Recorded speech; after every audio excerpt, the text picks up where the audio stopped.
Gracias a Dios por su misericordia y por su buena voluntad.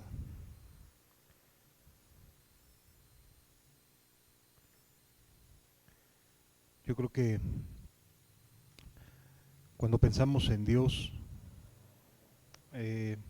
podemos pensar muchas cosas, pero cuando lo sentimos, cuando podemos sentir su presencia y su buena voluntad y su amor, todo pareciera entrar en un ambiente completamente distinto. Dios va más allá de conceptos, va más allá de temas o de cuestiones de religión. Es un ser eterno, vivo, creador de los cielos y de la tierra. A Él nadie lo creó, Él siempre ha existido. Nuestra limitación en nuestras mentes, que es finita, suele ser muy complicado poder entender la definición de eterno, porque nosotros tuvimos un comienzo y asumimos que vamos a tener un final, el día de la muerte. Sin embargo, Dios siempre ha existido, Él ha sido eterno por los siglos de los siglos. Para Él el tiempo no representa una manera de medir las cosas porque siempre ha existido. En nuestro caso sí, tenemos esa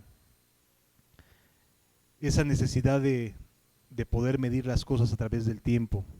Y vamos de año en año, ¿no? Y cumplimos un año y otro año y así le vamos aumentando, porque estamos acostumbrados a delimitar de esa manera la vida que tenemos. Pero Dios es eterno y es misericordioso en gran manera. Hoy quisiera que pudiéramos abordar un tema que es doctrinal. Está dentro de los fundamentos de la vida cristiana y que me he encontrado, digamos, en muchos sentidos, como dos extremos acerca de lo que es el bautismo, ¿sí? El bautismo en agua.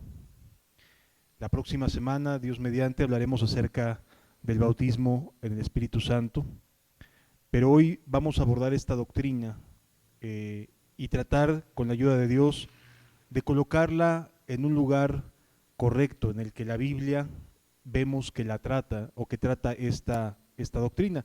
Yo creo que la mayoría o gran parte de nosotros ya estamos en alguna medida acostumbrados a escuchar acerca del bautismo o pensamos que ya conocemos la doctrina. Si ya la conocemos no nos va a hacer daño para nada recordar, y si no, pues vamos a aprender lo que implicaba el bautismo, ¿de acuerdo? Quisiera que me acompañaran, vamos a leer juntos en el Evangelio de Marcos, en el capítulo número 11, versículos 27 al 33.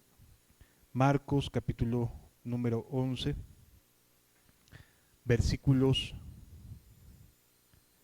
25 al 33.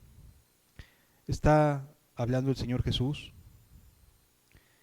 y dice la Escritura a partir del versículo 27, perdón, Marcos 27 al 33, dice: volvieron entonces a Jerusalén, y andando por el templo, vinieron a él los principales sacerdotes y los escribas y los ancianos, y le dijeron: ¿con qué autoridad haces estas cosas? ¿Y quién te dio autoridad para hacer estas cosas? Jesús estaba enseñando en ese momento en el templo.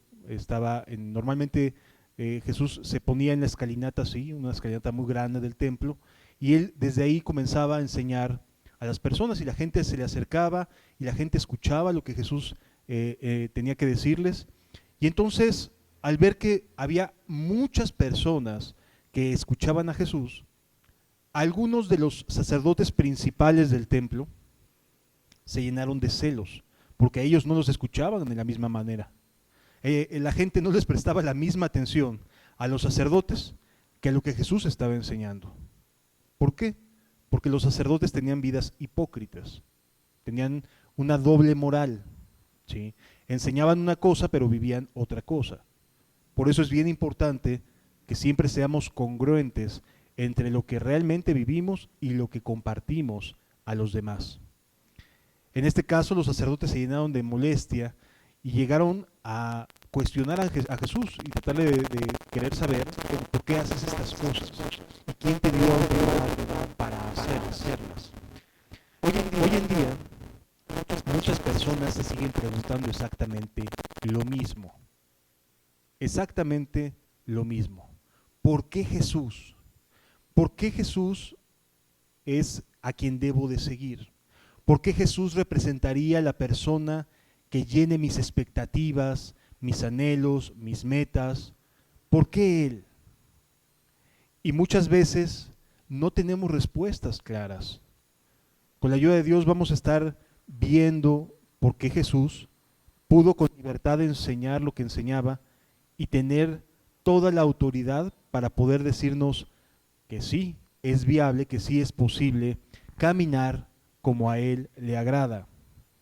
Entonces los escribas y los ancianos le preguntaron, ¿con qué autoridad haces estas cosas y quién te dio la autoridad para hacer estas cosas? Versículo número 29, Jesús les contesta de la siguiente manera. Jesús respondiendo les dijo, os haré yo también una pregunta.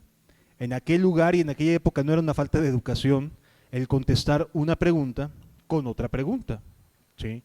Hoy en día sí es como una falta de respeto, aquí en México se valora de esa manera o se ve de esa forma, que si te hacen una pregunta tú le contestes a alguien con un cuestionamiento de la misma manera. Pero en aquella época no existía esa regla de etiqueta que hoy existe, donde te piden que primero contestes y luego tú hagas la pregunta, ¿no? Bueno, en aquella época Jesús le contestó, a ver, explícame por qué es esto y yo te voy a responder lo que tú quieres saber. Y les dice, Jesús respondiendo les dijo, os haré yo también una pregunta, respondedme y os diré con qué autoridad hago estas cosas. No se estaba negando Jesús a contestar, pero sí quería poner en primer lugar un aspecto que ellos, en lo particular, los líderes religiosos de la época, estaban pues tratando de evidenciarlo, de quererlo atacar. Y entonces Jesús les pregunta lo siguiente, versículo número 30. ¿El bautismo de Juan era del cielo o de los hombres? Respóndanme. Esta pregunta causó incomodidad a los líderes religiosos. No les gustó que les hubiera preguntado esto. ¿Por qué? Porque los líderes religiosos tienen ya ciertos conceptos muy marcados, ¿sí? Tienen ciertas formas de entender la vida, de entender las escrituras, y la verdad es que cualquier cosa novedosa, como el bautismo de Juan, que no había existido antes de la aparición de Juan el Bautista, esto había sido algo tan novedoso para la época que les era incómodo entender que pudiera venir de Dios. O sea, estas personas, estos líderes, se creían ya con tal convicción de que conocían la interpretación exacta, la voluntad exacta de Dios en su manera de entender la Biblia, que cualquier cosa novedosa les iba a disgustar, no les iba a agradar.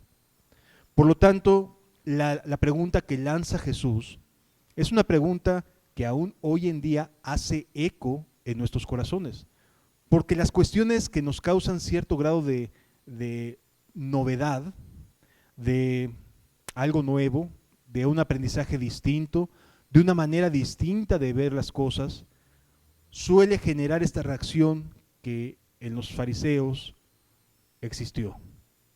No saben cómo colocar lo que Juan hacía.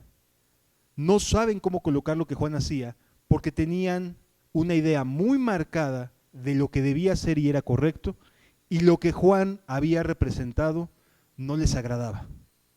Por lo tanto, lo descalificaban como de parte del cielo. Pero el aventarse, el decirlo, los iba a colocar en descrédito con el pueblo, porque el pueblo sí había creído que el bautismo de Juan provenía del cielo. O sea, ellos sí creían que el bautismo era de parte de Dios. O sea, el pueblo. Los líderes no. Los líderes solamente pensaban en lo que para ellos es correcto. Esto suele suceder de manera muy normal.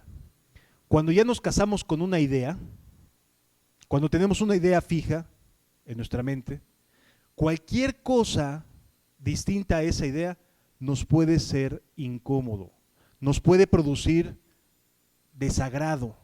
¿Por qué me están queriendo sacar de mi área de confort? ¿Sí? Estos líderes tuvieron esta misma situación cuando se enfrentaron a Juan el Bautista. Y cuando Jesús les lanza la pregunta, los agarró en curva. ¿Por qué? Porque la gente sí tenía su opinión acerca del Bautista. O sea, la gente sí decía que Juan el Bautista provenía de Dios. Y entonces, imagínense tener públicamente que desacreditar a Juan el Bautista cuando sabían la opinión generalizada, pues los iba a colocar en muy mal delante del pueblo. Y lo que ellos querían era agradar al pueblo, lo que ellos querían era que se les reconociera, por eso estaban cuestionando a Jesús, porque Jesús estaba teniendo más audiencia que ellos, les hacía más caso a Jesús que ellos mismos, y ellos que tanto tiempo pasaban de horas en el templo orando. Y entonces les fue un choque. Dice la Escritura, versículo 31, entonces ellos discutían entre sí diciendo, si decimos del cielo, dirá, ¿por qué pues no le creísteis? O sea, nos va a dejar mal parados porque no creímos que Juan viniera de Dios. Y si decimos que de los hombres, pero temían al pueblo, porque todos tenían a Juan como un verdadero profeta.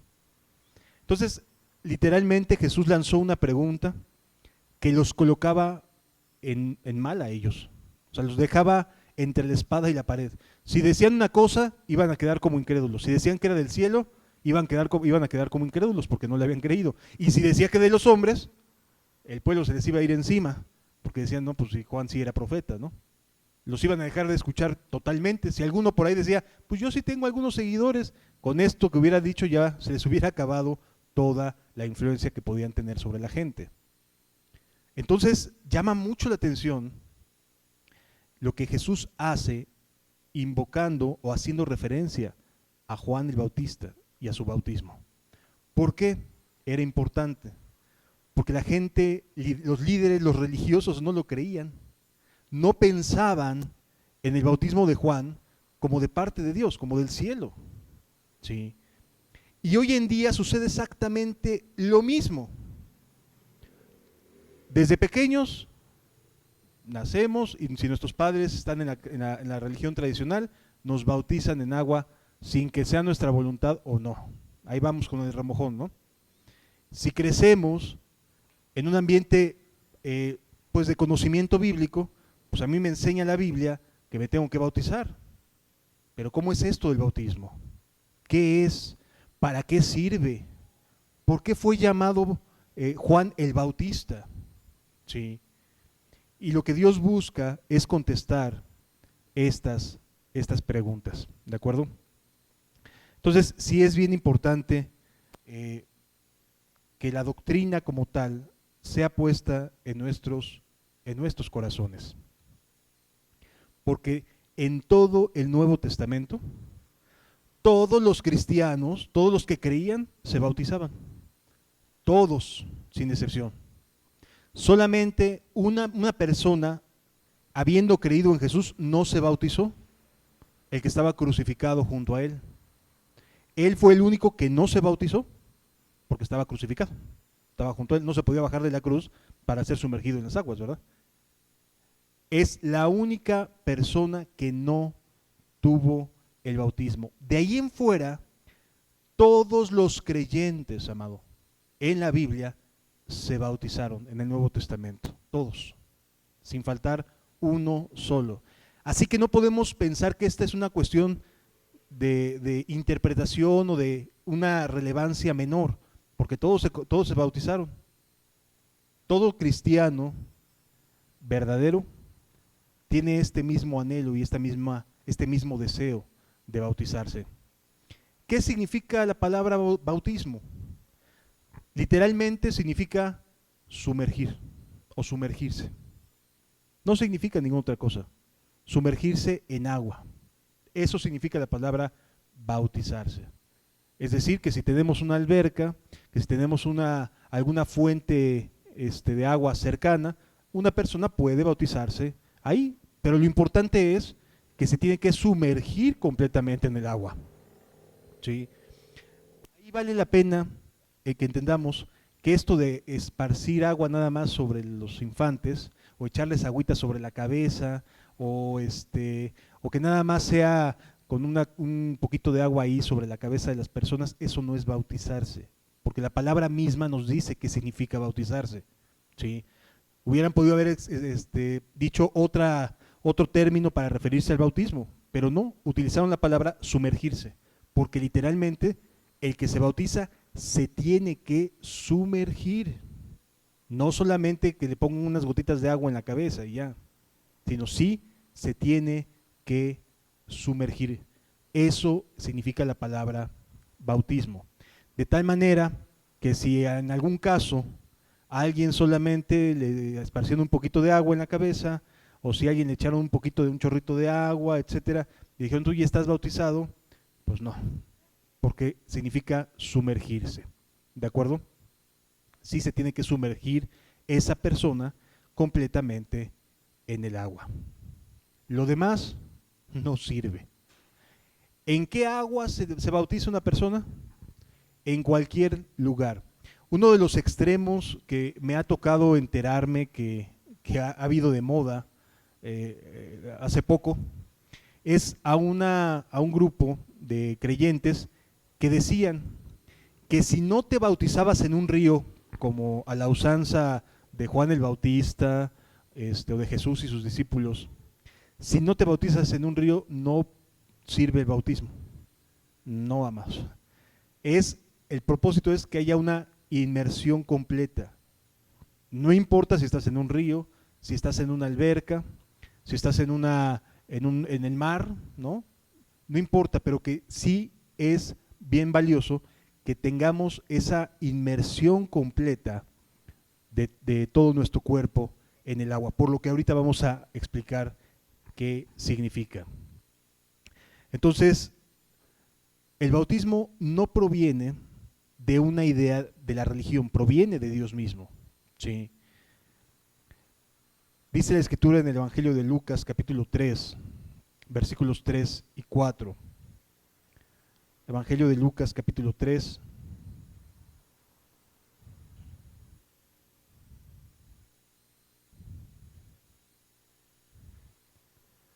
A partir del versículo 1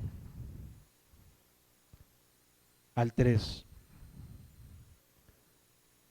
Dice, en el año 15 del imperio de Tiberio César, siendo gobernador de Judea Poncio Pilato y Herodes tetrarca de Galilea, y su hermano Felipe, tetrarca de Iturea y de la provincia de Traconite, y Lisanias, tetrarca de Albinia, y siendo sumos sacerdotes Anás y Caifás, vino palabra de Dios a Juan, hijo de Zacarías, en el desierto. A ver, esto es bien importante entenderlo, amados. Juan no comenzó a bautizar desde pequeñito, porque a veces nos sacamos a Cristo casi desde pequeño, adolescente, ya bautizando. No, de acuerdo a estas referencias históricas que nos habla la Escritura en Lucas capítulo 3, versículos 1 y 2, ya eran sumos sacerdotes Anás y Caifás cuando Juan el Bautista inicia su ministerio. Ya estaba como Poncio Pilato, ya era gobernador de Judea. Ya los hijos de Herodes habían repartido las tierras. En otras palabras, cuando Jesús inicia su ministerio, no mucho tiempo antes, Juan había iniciado su ministerio, porque ya estaban en funciones los sumos sacerdotes Anás y Caifás. Es decir, el bautismo de Juan no vino muchos años antes que Jesús iniciara su ministerio. Y ahorita vamos a entender por qué es importante este dato. Juan el Bautista habrá empezado su ministerio de bautizar unos 3 o 4 años, a lo más unos 10 años antes que Jesús. ¿De acuerdo? Porque cuando inicia su ministerio Cristo, de acuerdo a los datos históricos, 10 años antes llegó como gobernador de Judea Poncio Pilato. O sea, Poncio Pilato sube como gobernador de Judea 10 años antes de que iniciara el ministerio de Cristo, lo cual significa que el ministerio de Juan el Bautista comenzó después de que Poncio Pilato había subido a ser gobernador de Judea. Dice la Escritura que vino palabra de Dios a Juan, estando Juan, ¿dónde? En el desierto. ¿Sí? Ahí le habló Dios, no fue una cuestión de otro ser humano, fue Dios el que mismo le dio esta instrucción y le dijo, y él fue, versículo 3, y él fue por toda la región contigua al Jordán, predicando el bautismo del arrepentimiento para perdón de pecados. Esto era algo novedoso, no existe en el Antiguo Testamento algo semejante a lo que Juan estaba haciendo. No existe. En el Antiguo Testamento había ciertas ceremonias o ciertos hábitos de que la gente se tenía que lavar las manos varias veces en una pileta de agua, o a lo mejor lavarse la cabeza antes de entrar en el templo. Ese era, digamos, el ritual al que se había acostumbrado, pero en ningún momento habían o se había logrado o habían entendido que se tenía una persona que sumergir en el agua. ¿Sí? Cuando Juan aparece, unos pocos años antes de que Jesús llegara, de que Jesús comenzara su vida ministerial, en ese momento es algo completamente nuevo, el bautismo, el sumergirse por completo en el agua. Eso era algo que no lo había predicado nadie. Y otro dato bien interesante, nunca nadie le había dado un valor de perdón de pecados a sumergirse en el agua. Por eso dice la Escritura, y él fue por toda la región contigua al Jordán, predicando que el bautismo del arrepentimiento, ¿para qué? Para perdón de pecados. Sí. Y aquí surge una de las cuestiones más importantes que debemos de entender. Un niño no se arrepiente de ningún pecado. Se arrepiente de pecados el que sabe que está en pecado. Un niño no. Por lo tanto, ¿quiénes son los candidatos a bautizarse? Los que están conscientes de sus pecados y que se arrepienten de ellos. La Escritura aquí nos enseña pues, y él fue por toda la región contigua al Jordán, predicando el bautismo del arrepentimiento para perdón de pecados. El propósito de Dios al enviar a Juan a bautizar era preparar el corazón de los seres humanos para la llegada de Cristo. Y entre el arrepentimiento y la llegada de Cristo y la fe, no pasó mucho tiempo. Sí, no pasó mucho tiempo. Por eso es importante comprender que para que podamos llegar a ese estado de paz con Dios, necesitamos arrepentimiento y fe. ¿Sí? Las dos cosas. Juan representa la predicación del arrepentimiento y Jesús la predicación de la fe. Entonces, ambos ministerios fueron muy cercanos, porque así de cercano tiene que ser el volverse a Dios. ¿De acuerdo? ¿Qué más nos dice la Escritura? Mateo capítulo 3, versículos 1 al 6.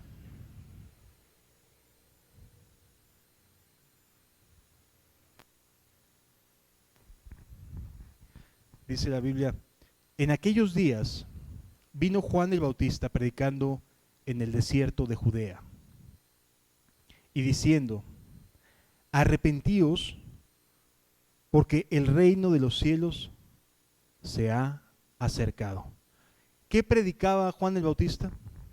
Arrepentíos, que quiere decir cambia tu manera de pensar y de actuar. ¿Por qué? ¿Por qué tendría un ser humano que cambiar su manera de pensar y de actuar?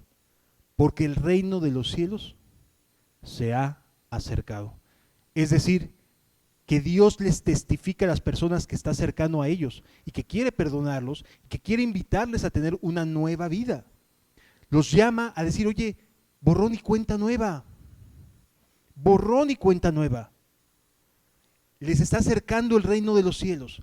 Les está diciendo, oye, todas las cosas que hiciste, todo lo que has vivido, todo el daño que has causado, todos los males en los que has incurrido, todas las pésimas decisiones que has tomado, tienen solución. Tienen solución. Si cambia tu manera de pensar y de actuar respecto a tu forma de vida que has llevado hasta el día de hoy, te garantizo que habrá una nueva oportunidad. Y ese es el mensaje que Jesús quería brindar.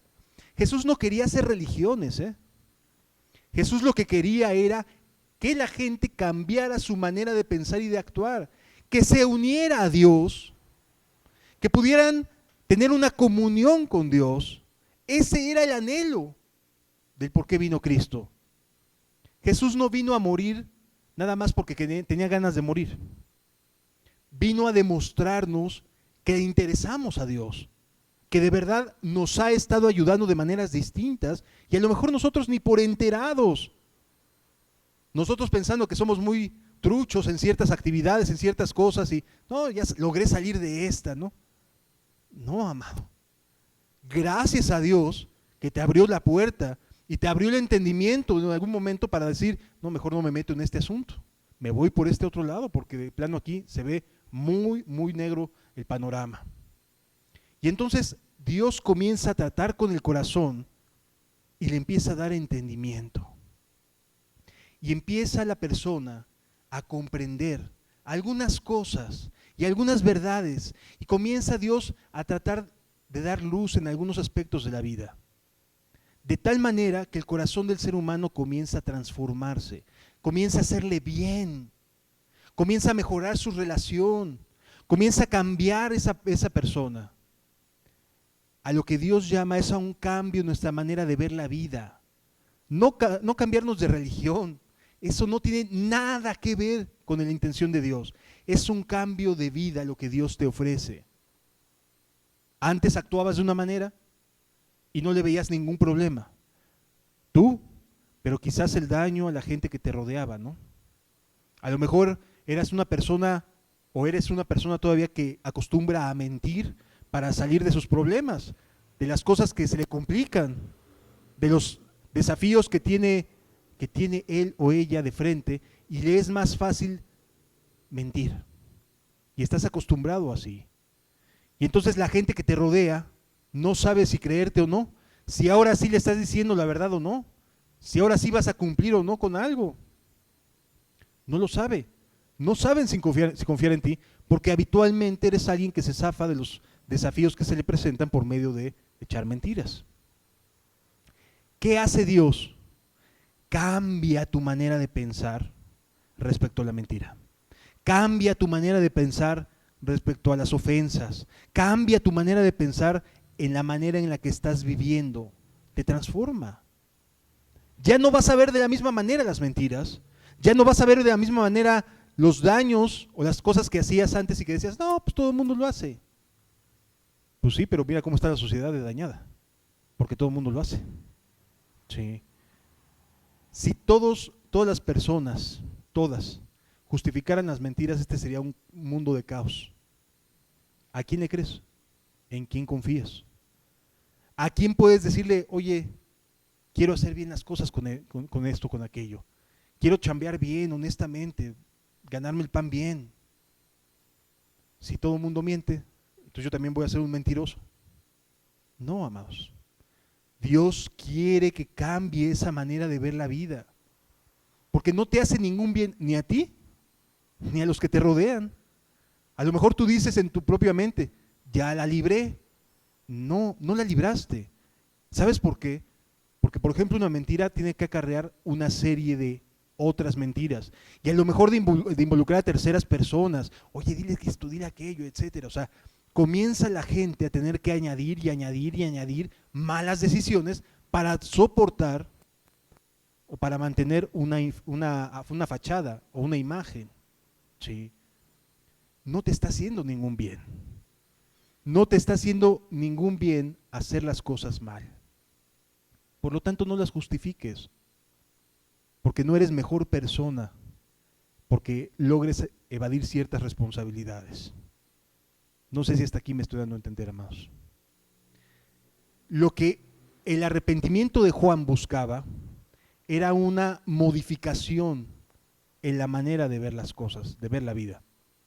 Por eso dice aquí, en aquellos días vino Juan el Bautista predicando en el desierto y diciendo, arrepentíos. Hoy el mundo nos dice, no tienes nada de qué arrepentirte. Ya lo bailado, ¿no? No te arrepientas de nada. Eso es lo que normalmente se propone por la mayoría de las filosofías modernas. No te tienes que arrepentir de nada. ¿De verdad? O sea, voltea hacia atrás y vea cuánta gente dejaste lastimada. ¿Eso no te pesa? ¿No te pesa que te digan el mentiroso, el iracundo, la chismosa? ¿No te pesa en tu corazón que te pongan motes que te hacen saber que no eres digno de confianza? Por supuesto que es desagradable. No es nada agradable vivir así. Así que sí te está afectando. Ah, ya sabes que es el malacopa, ¿no? Ya sabes cómo se pone. Y luego hasta dicen, ¿a qué me invitas? Si ya sabes cómo me pongo. En otras palabras, es una manera de decir, híjole, de verdad que vamos de mal en peor. Y en lugar de decir, alto, me detengo en este aspecto, te la sigues. Y sigues añadiendo más y más y más daño sobre el que ya has causado. Y ya nadie te quiere en tu casa, y ya nadie quiere convivir contigo, y ya nadie, no, ni lo invites, ya sabes cómo se pone. Entonces, sí es una realidad que no te está haciendo ningún bien la manera en la que hoy te estás desenvolviendo. Juan lo que hacía era decirte, oye, la estás regando, te estás equivocando, estás tratando de justificar cosas que no te hacen bien, que no te hacen mejor persona. Continúa diciendo el versículo número 3. Pues este es aquel de quien habló el profeta Isaías cuando dijo, voz del que clama en el desierto, preparad el camino del Señor, enderezad sus sendas. El propósito de la predicación de Juan el Bautista y su bautismo era preparar el corazón. ¿Para qué? Porque venía algo mucho más precioso que solamente un cambio de manera de pensar o sentirte incómodo con lo que ya sabes que está mal. Dice el versículo 4, y Juan estaba vestido de pelo de camello y tenía un cinto de cuero alrededor de sus lomos y su comida eran langostas y miel silvestre. Y salía a él Jerusalén y toda Judea y toda la provincia de alrededor del Jordán y eran bautizados por él en el Jordán. ¿Para qué? Confesando sus pecados. Es decir, las personas que se bautizaban estaban conscientes de lo que habían hecho mal. No eran personas que decían, pues a ver si por si las dudas, no, mejor me bautizo, no vaya a ser que, como si fuera un dije, ¿no? Me lo voy a poner por si las dudas. No, la realidad es que el bautismo tiene un propósito y este propósito es estar bien conscientes de qué cosas estabas haciendo mal en tu vida. Es como si fueras llamado, estuvieras ante el juez o una jueza y tuvieras la oportunidad de que te dijeran, ¿sabes qué? Todo lo que me digas que hiciste mal, te lo voy a borrar. Te lo voy a eliminar de los archivos. no va a aparecer ningún antecedente penal por ningún lado. Lo único que tienes que hacer es decirme con claridad cuáles son esos delitos. Eso es lo único que tienes que hacer. Llamarle por su nombre a las cosas y dejar de justificarte porque los demás lo hacen. Es lo único que necesitas hacer. Comprender y cambiar tu manera de pensar y decir, la mentira es mentira. Esto es esto. Fornicación es fornicación. Adulterio es adulterio. Y llamarle por su nombre a cada cosa de tal manera que tú puedas entrar en una conciencia de decir, aquí está mi deuda, o sea, todo lo que tengo, que hice mal, aquí la tengo, mira. Es un montón, aquí están mis listas. Y entonces el juez pueda decir, borren todo, borrón y cuenta nueva. ¿Sí me doy a entender? Juan lo que llamaba era eso. A ver, ¿saben qué? Pongan sus datos, piensen en qué cosas son las que han dañado su propia vida y les han afectado en sus propias decisiones. Y por favor, una vez hecho, no le quiten peso. No traten de decir, pues es que lo hice porque mi compadre me invitó. Es que lo hice porque fulanito del tal me sonsacó y yo tan débil que era. O sea, no le trates de poner otros términos. Se llama así, se llama asado. Ponle el nombre a cada cosa que has hecho, porque te lo van a perdonar. Y si alguien supiera que todo su pasado va a quedar borrado, todas sus malas decisiones van a quedar en limpio, yo le pondría ahí, bueno, hasta del chicle que me robé en la tiendita, ¿no? Cuando era un niño. Es decir, pondría todo para poder empezar de nuevo. No sé si me estoy dando a entender, amados. Bueno, Dios es lo que quiere hacer. Para eso vino Jesús. No vino para condenar al mundo, sino para salvarlo. Y la manera en que lo hizo fue, yo tomo el lugar del delincuente, para que todo esto quede en paz. Ahora, ¿te imaginas tú que llegue alguien y diga, pues yo vine porque todos somos pecadores, ¿no? Por eso me voy a bautizar, porque todos somos pecadores y pues yo seguramente he pecado. Pues sí, todos, pero espérame, ¿de qué te va a perdonar? No, pues de que soy bien pecador. Sí, está bien. ¿Cómo se le llama a las cosas en las que sabes que has caído, has infringido? En el daño que has causado. ¿Cómo le llaman ellos? No, pues le llaman adulterio. Ah, bueno, pues así llámale. Así ponle por el nombre. Fornicación. Ah, pues así llámale. Pero no trates de justificarte a ti mismo. Deja que Jesús te justifique. Deja que sea Él el que te limpie la deuda, la cuenta. Porque si tú tratas de justificarte a ti mismo, porque te empiezas a comparar con los que están peor que tú, pues que te salve Él, ¿no? Que también te salve Él entonces, que te ayude. Amados, no podemos seguir haciendo lo que hasta el día de hoy hemos hecho. Compararnos con los que están peor que uno. A lo mejor has caído en ciertas cosas y sí, no te sientes orgulloso de ello, pero no digas en tu corazón, también fulano de tal está mal. ¿Sí? También está mal, pero no porque él está mal, tú estás bien. No sé si me doy a entender. O sea, lo que él está haciendo mal no hace que lo tuyo no sea visto o no sea pesado.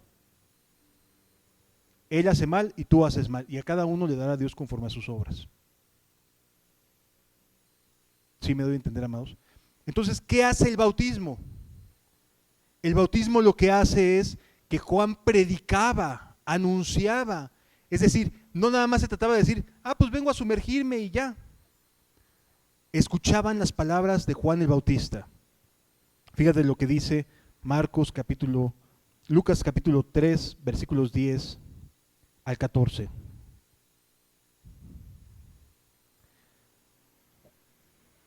Lucas capítulo 3.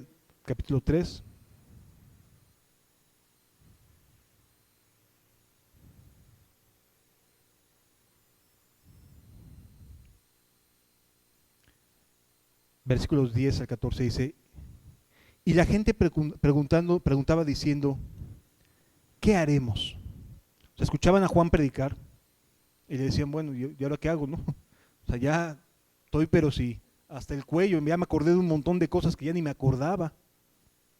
Yo pensé que ya se habían quedado ahí, ¿no? Y ahorita me recordé varias cositas que dije, chispas, qué pena.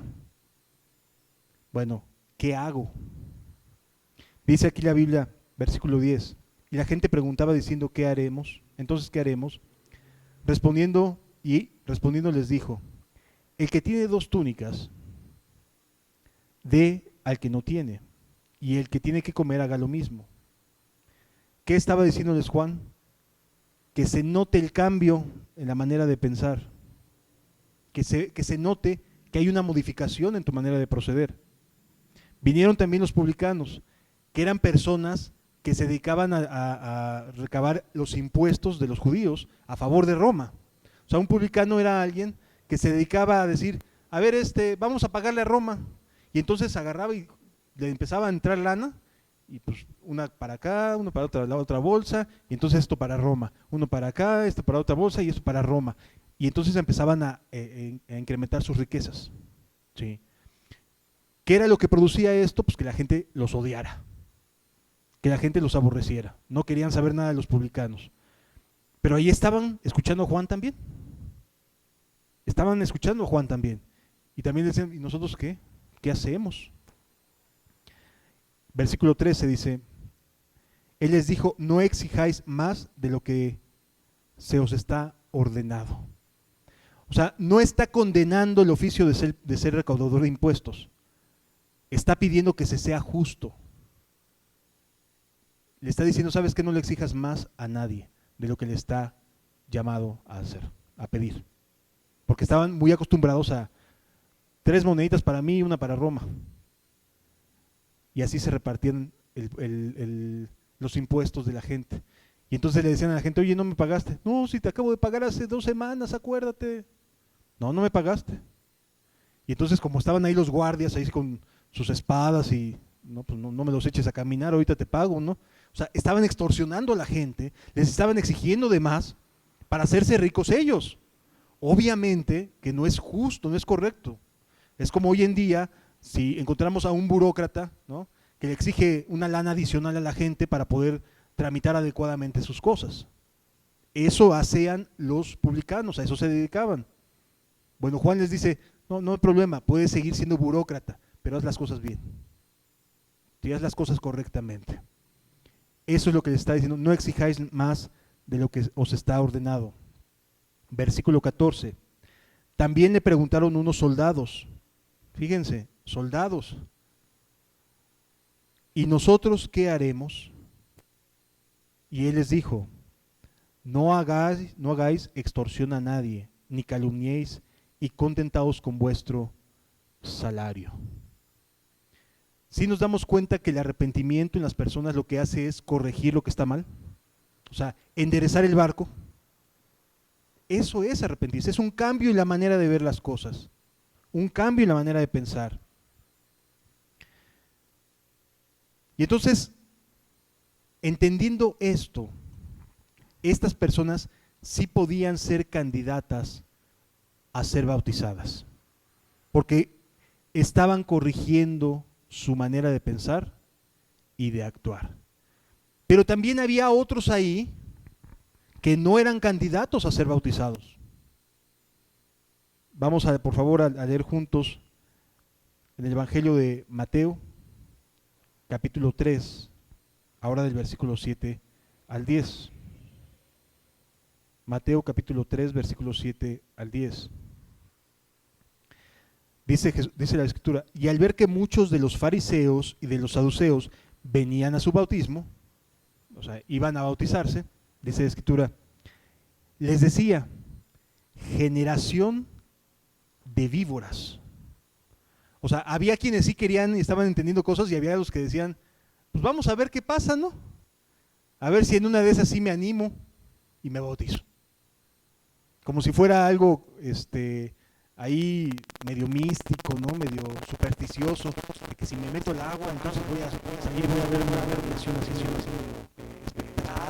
cosas por el estilo. No, amados.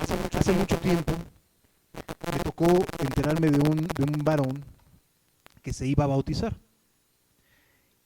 En la fila para que lo bautizaran, le dice al hermanito que venía atrás, ahorita que veas qué es lo que va a pasar, porque me voy a meter a bautizar. Y cuando salga de bautizarme, va a venir una paloma sobre mí. Y entonces el hermanito que venía atrás se le queda viendo como diciendo, chanfle, ya lo perdimos. Y no pasó nada, no hubo una palomita ni nada por el estilo, no sucedió lo que dijo que iba a suceder.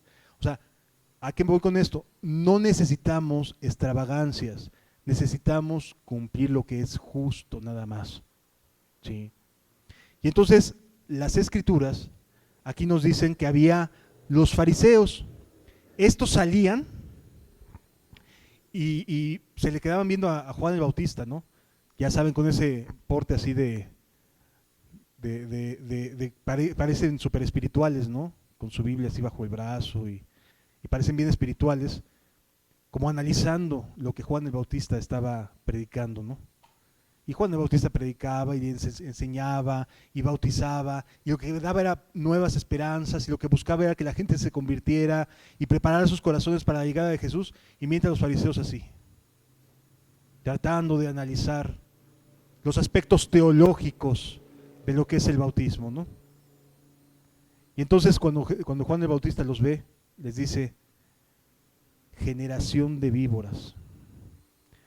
Una generación de víboras era como decirles hijos del diablo, o sea, porque el diablo era representado como una víbora, ¿de acuerdo? Entonces era como decirles hijos de Satanás, ¿quién les enseñó a huir de la ira venidera?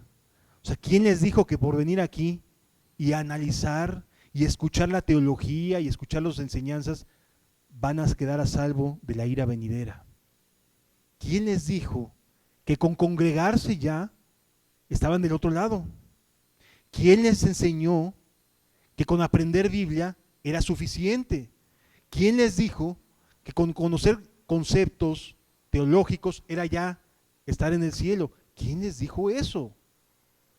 Y luego les dice, haced pues frutos dignos de arrepentimiento.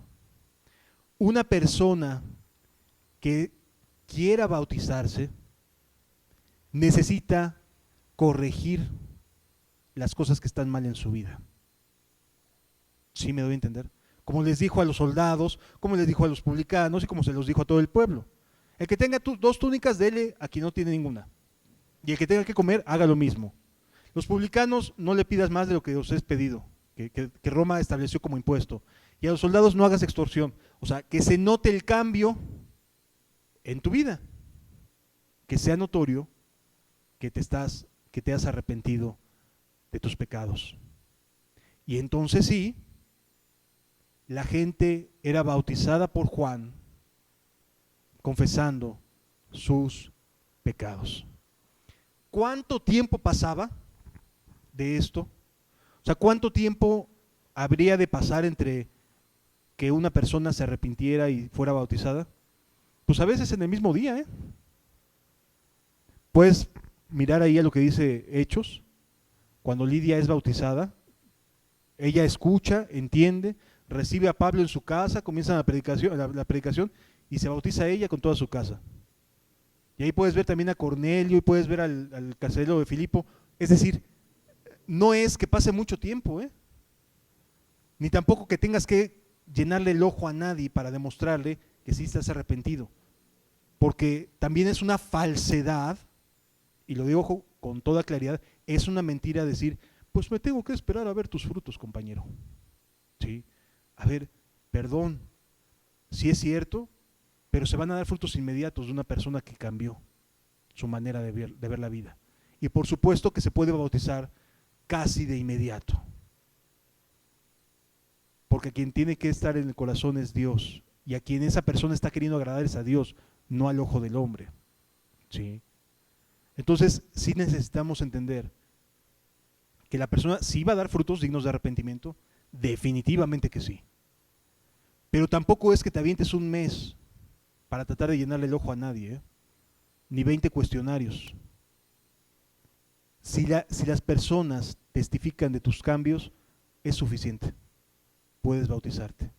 Se acabó. Si has dejado de hacer las cosas que hacías antes, puedes bautizarte. Y nadie te lo puede impedir. No sé si me doy a entender, amados. Nadie te puede decir no. Por supuesto que sí, te puedes bautizar. Y es bien importante entenderlo, amado, porque el bautismo no es una cuestión de si quiero o no quiero, si la iglesia quiere o no quiere, si el pastor tiene tiempo o no tiene tiempo. No, es una cuestión de que había el tiempo, los predicadores lo hacían, tú puedes voltear a la iglesia primitiva, y ahorita lo vamos a ver, y bautizaban, y bautizaban, y bautizaban. ¿Sí? ¿Por qué? Porque no es una cuestión de que te convenzan a ti, es una cuestión de la obra del Espíritu Santo en la vida de una persona. Entonces, en una congregación como esta, necesitamos tener varias fechas, de acuerdo a cuánta gente se vaya agregando y desee bautizarse, se necesita tener varias fechas para poder determinar y decir, pues vamos a bautizar.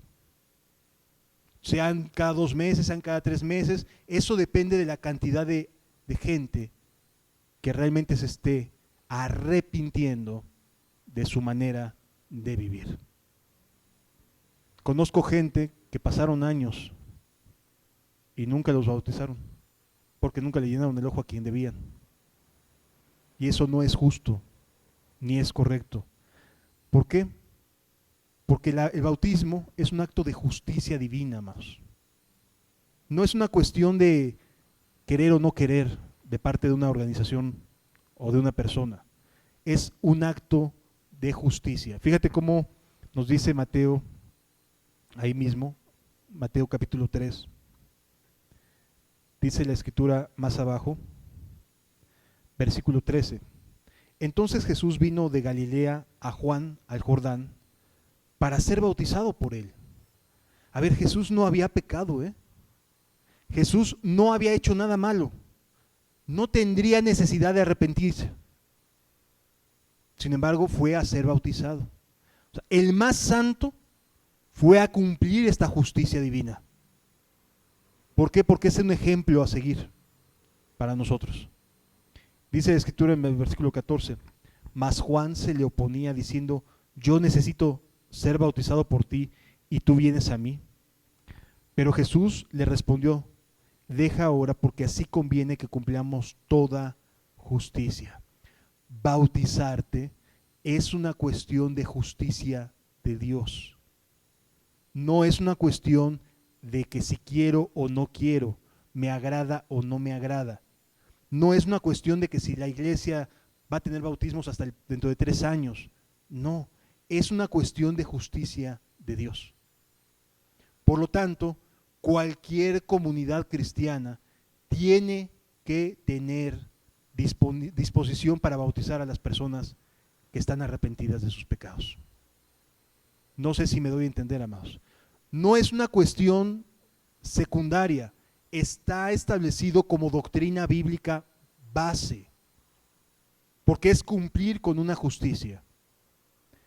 El bautismo no tiene poder de salvación, entendámoslo, pero sí de testificación. Es decir, no implica que yo voy a ser salvo porque me bautice, no. Pero sí le voy a decir a todos los demás, he cambiado porque me bauticé. ¿Sí me doy a entender, amados? Y eso sí es una responsabilidad y es un acto justo de testificar de lo que Dios ha hecho en mi vida a través del bautismo. No sé si hasta ahorita me estoy dando a entender, amados. Y sí, es una responsabilidad de la iglesia proveer esos momentos para quienes arrepentidos deseen testificarle al mundo que han dejado de ser las personas que eran antes. No sé si está quedando claro el asunto. No es una cuestión de, pues, para adelante lo vemos. Tienes que pasar discipulado 1, 2, 3 y 4.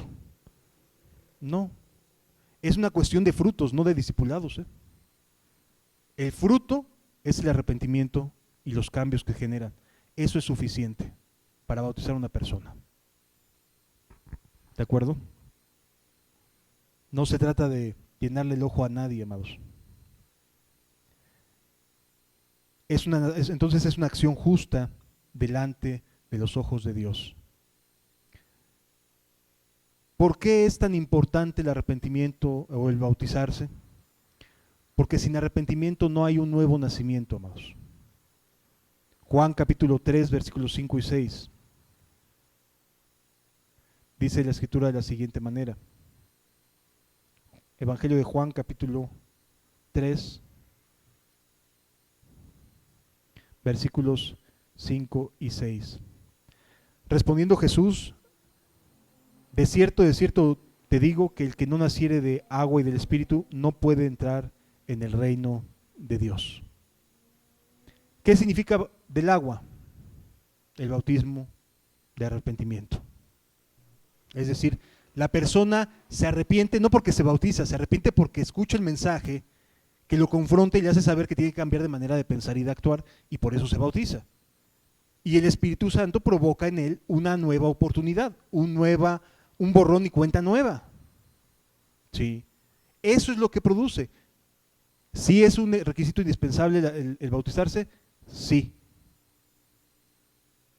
Sí es un requisito indispensable, pero no para la salvación como tal, sino para testificar ante los demás, como para decirle al mundo, lamento mucho la vida que llevé, siento mucho todas las maldades. Lo que estoy haciendo en este momento es decirle al mundo, a través de mi bautismo, que ya no voy a ser la misma persona que antes, que lamento mucho haber sido un ofensor, que lamento mucho haber sido esto y aquello, y le echas. Eso significa, ¿de acuerdo? Y por supuesto que el Espíritu da el nuevo nacimiento sobre aquel que está arrepentido. Y entonces lo puede decir de manera pública y abierta para con todos. Lo que es nacido de la carne, carne es, y lo que es nacido del Espíritu, Espíritu es. ¿Es necesario bautizarse? Sí. Sí, amados, es necesario. Es una responsabilidad, es un acto de justicia, como ya vimos. Y lo hicieron todos. Todos lo hicieron, con excepción de aquel que murió a un lado en la cruz. Hechos capítulo 2, versículo 37 al 39, dice de la siguiente manera. Hechos capítulo 2, versículos 37 al 39. Al oír esto, está dando su mensaje Pedro el día del Pentecostés y dice, al oír esto, se compungieron de corazón y dijeron a Pedro y a los otros apóstoles, varones hermanos, ¿qué haremos? Nuevamente es la misma pregunta que hicieron los soldados y que hicieron los publicanos y que hizo el resto del pueblo. ¿Qué hacemos? O sea, ya me di cuenta que estoy bien mal, que estoy tronado. ¿Qué hacemos? ¿Cuál fue la respuesta del apóstol Pedro? Versículo 38.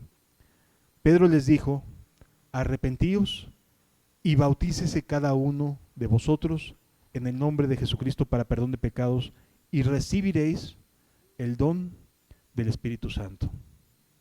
¿Es necesario el bautismo? Sí. Es una expresión cristiana, muy importante y muy seria. Sí. Con estas convicciones y aprendiendo esto, ojalá y Dios quiera que te guíe al arrepentimiento y al deseo de bautizarte. Y si ya estás arrepentido, si lamentas la manera en la que vivías y ha cambiado tu manera de pensar y de actuar, Dios te conceda el deseo también de bautizarte. Porque sí, sí habrá bautizos. Sí. ¿Qué más dice la Escritura? Hechos capítulo 9, versículos 17 y 18. Hechos capítulo 9, versículos 17 y 18. Pablo se acaba de convertir. 3 días antes era el peor enemigo público de la iglesia cristiana. El peor enemigo. Se le aparece Jesús en el camino a Emaús, a Damasco. Se le aparece, le cambia la manera de vivir, la manera de pensar. 3 días después estaba bautizando. ¿Cuánto tiempo pasó? 3 días. Dice el versículo: fue entonces Ananías y entró en la casa, y poniendo sobre él las manos, dijo: hermano Saulo, el Señor Jesús que se te apareció en el camino por donde venías, me ha enviado para que recibas la vista y seas lleno del Espíritu Santo. Y al momento le cayeron de los ojos como escamas y recibió al instante la vista. Y levantándose, esperó 10 discipulados para poderse bautizar. No dice así, ¿verdad? Esperó a que el pastor tuviera algo de tiempo. No dice así. Y fue bautizado. En ese momento fue bautizado. Entonces es necesario pasar por todo el melodrama de muchas organizaciones. Pues la Biblia no me enseña eso. La Biblia me enseña que haya el cambio en el corazón y entonces la persona se pueda bautizar en el momento en que esté lista para decirle al mundo: no van a ver a la misma persona nunca más. Nunca más. ¿Sí me doy a entender? No se necesitó más tiempo. ¿Qué puede suceder? Y es una realidad. Con esto terminamos. Dice la Escritura, Hechos capítulo 10, cuando Pedro es llamado para ir a casa de Cornelio. Cornelio era un centurión romano, ¿sí? Pero como centurión romano tenía mucha empatía y afinidad con las creencias judías. Y Dios le habla a este centurión y le dice: ve a llamar a Pedro, manda unos emisarios y diles que vengan y que te testifiquen acerca de Cristo. Y ahí va Pedro, después de un trato personal que tiene Dios con él cuando está en la azotea y ve descender un lienzo con todos los animales y le dice: a lo que Dios limpió no le llames tú impuro. Sería bueno que muchos predicadores lo aprendieran, ¿verdad? A no llamar impuro a lo que él ya limpió, solo porque no pueden verlo. Y entonces va con ellos, confía en Dios, confía en Dios, y va con ellos Pedro, ¿sí? Y no se esperó a ver frutos. Confió en Dios y va con ellos Pedro y les empieza a hablar de Cristo. Y comienza a testificarles de Cristo y cómo ellos son testigos de todas estas cosas. ¿Y saben qué pasó? El primero en bautizarlos fue el Espíritu Santo. Fíjense lo que dice la Escritura en Hechos capítulo número 10, versículos 44 y 48 al 48. Dice la Escritura: mientras aún hablaba Pedro estas palabras, el Espíritu Santo cayó sobre todos los que oían el discurso. Y los fieles de la circuncisión que habían venido con Pedro se quedaron atónitos.